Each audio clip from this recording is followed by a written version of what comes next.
Hey everybody, welcome back to Video Game. So, taking our long-running series, the Unported Playlist, where I take a look at some of my favorite unported arcade games of all time. If you can't tell already today, the logo just was on the screen after all. We are playing Super Alpine Racer. This is basically the sequel to Namco's Alpine Racer games from the arcades back in the 90s, but it's made by Raw Thrills, not by Namco, so it's more of a licensed affair. And if you don't remember these gigantic ski cabinets from back in the day, basically you stood on them and you emulated the act of skiing about as close as you could possibly get. So we combine Raw Thrills and their Cruis'n USA style attitude here, along with a Namco property, and you end up getting a skiing racing game that's absolutely over the top in a lot of fun ways. Before you get too far involved though, do me a huge favor down below, hit like and subscribe and ring that notification bell, definitely helps us out.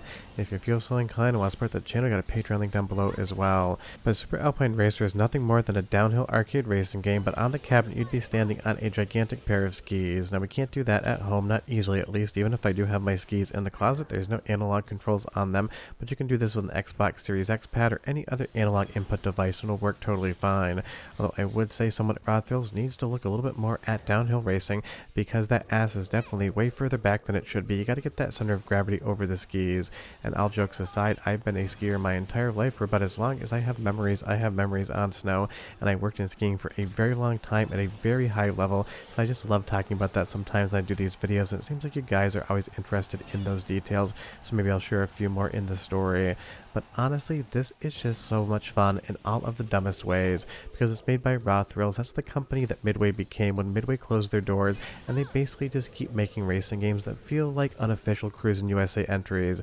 And this has the exact same flair as all of the Fast and Furious games, as well as Cruis'n, the most recent game from Raw Thrills to get that name in all of the best ways possible. Now mechanically, it's very easy to understand how this game works. Just go through the gates, you're going to get a boost. The more boost you get, the faster you are, and the more gates you chain, the faster your times are going to be and the better your scores are going to be. This is actually a downhill race. You wouldn't be able to miss a single gate whatsoever. And in a race in high school, did I one time miss a gate, realize I had been DQ'd, and throw a backflip over a berm in a Super G race? I probably did, and I probably got in a crap ton of trouble from my coach for being that stupid in a race. But I landed it, and the rest is definitely history. But I love a good arcade racing game. You know that if you watch the channel, and it's always so much fun, and it still has that ridiculous Cruis'n vibe going on because Midway and Raw Thrills had to put a girl in some sort of bikini dancing when you finish the race, even if you didn't get first place here, but it's just their thing. And you can 100% trace the lineage, design, and gameplay wise from the original Cruis'n franchise all the way through to Super Alpine Racer, even if this is a Namco property, not a Midway property. And if Virus Man there isn't just Glenn Blake, I don't know who it is. If you don't know that name, you're probably not into skiing, but super genuinely nice person who I've worked with in the past and seen a ton, and it's one of those things, just definitely kind of leans on that overall aesthetic. And that really is the fun of these games. It kind of just takes the idea of arcade racing and puts it together with a giant cabinet that you stand on.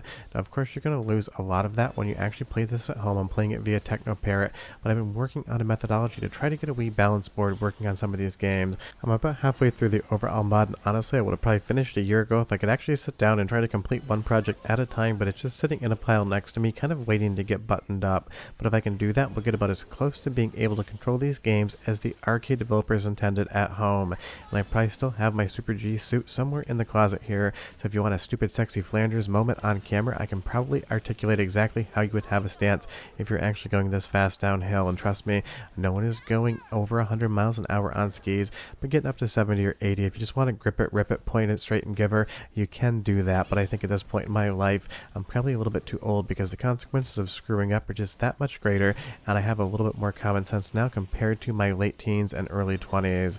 But honestly, this game has everything you want, nothing more, nothing less, as well as a very fun soundtrack from Raw Thrills. So go ahead and listen for 45 seconds. I'll come back, show you more about the game, talk about the mechanics, and maybe tell some more complete non sequitur ski stories along the way. But enjoy, because it's good.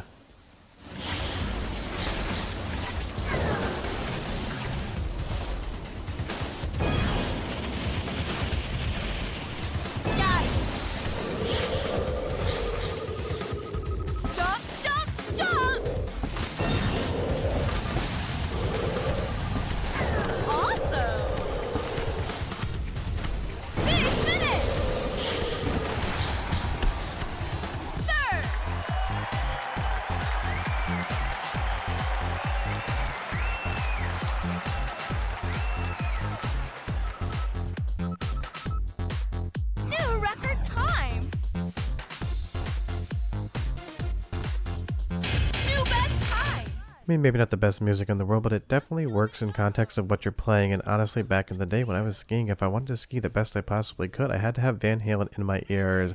And pretty much every athlete I've ever worked with has their own playlist, just basically to get them ready. And they always feel like they perform the best when listening to the music. So much so that in events that I was a coach at, if you couldn't actually listen to music, it was a very big deal for a lot of them. They just couldn't really get into the run, get everything down without that music. So it was something we really had to work at. But again, not anything to do with Super Alpine Racer, just talking about how much music actually drives action forward, whether it's in a video game or in real life.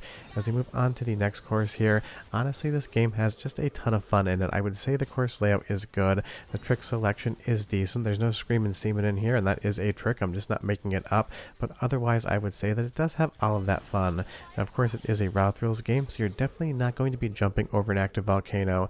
I've seen a lot of fun things done with fire and ski shoots. One time we had like a 100-foot long rainbow rail that had a ton of holes drilled into it, hooked up to 4 propane tanks, so we could set that thing on fire and shoot on it. We did that at Keystone in Colorado back in the day for a Free Skier magazine shoot, and at night that thing just absolutely lit up the sky. And trust me, you didn't want to screw up and fall on it because it was on fire, but honestly, people fell so quickly they weren't even that close to the flames. But definitely no volcanoes involved, though I feel like if Red Bull was going to do something really stupid, they'd somehow have somebody jump over a volcano. Even I don't think they would do that.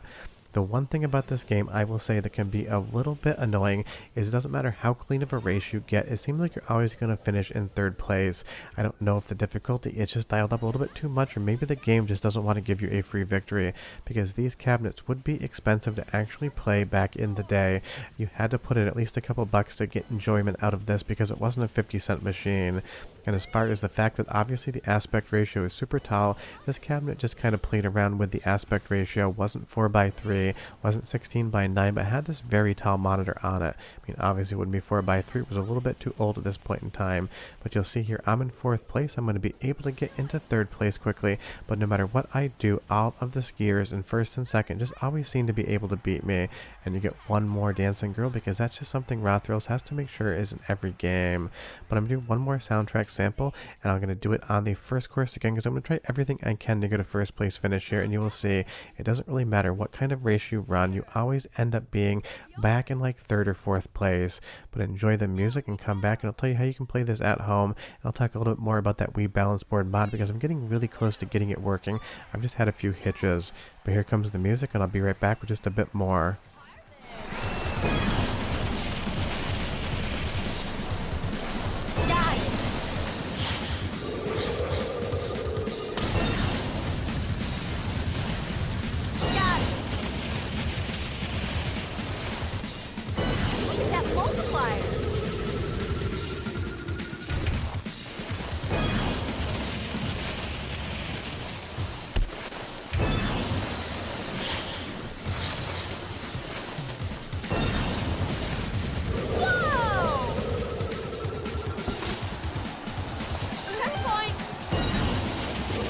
I swear that checkpoint sound effect sounds like something out of Crossy Road, and if you ever wondered if video game Esoterica plays mobile games, I will tell you I spent a lot of time on Crossy Road just because it was dumb fun and I had a long train commute going to work that year.